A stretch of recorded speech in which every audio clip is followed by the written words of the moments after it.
discussing how to sponsor your common law partner.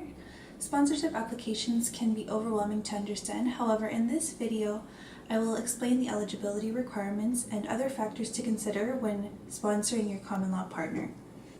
In order to become eligible to sponsor your common law partner, you have to determine first whether or not you can sponsor. So in order to determine whether you can sponsor your common law partner, you must be a Canadian citizen, a permanent resident, at least 18 years old, and you must live in Canada. If you're currently not living in Canada, you must show intent that you will intend on living in Canada with your common law partner once they gain permanent residency.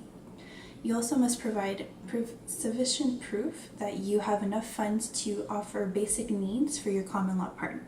If you're eligible to sponsor at this point, then you need to determine whether your common law relationship is actually a common law union with these specific eligibility requirements.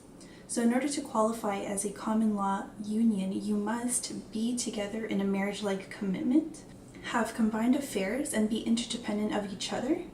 And last but most importantly, must have cohabitated for at least a minimum of 1 year or 12 months. Specifically for immigration, cohabitation means that it has to be continuous for 1 year. So for example, if you and your common law spouse have been together continuously, however not living together on and off, then unfortunately that would not qualify as a common law union. Furthermore, you would have to provide evidence and documentation stating that you two do live together and you have documentation that can prove that. So certain documents can be bank accounts, credit card accounts, joint ownership, so for property, residence, any lease agreements, rental agreements, etc. You have to prove the genuineness of the relationship by providing documentation and proof that the relationship is marriage-like in itself. However, there are certain circumstances that maybe prevent people from actually getting married and therefore are in a common law union. So as aforementioned, you can provide financial documents, any property documents like we said, and shared utility bills such as gas, hydro, any phone bills, and most importantly, government documents. So for example, if you have your driver's license or insurance policies, if they have both of your names on it, that would be sufficient proof as well.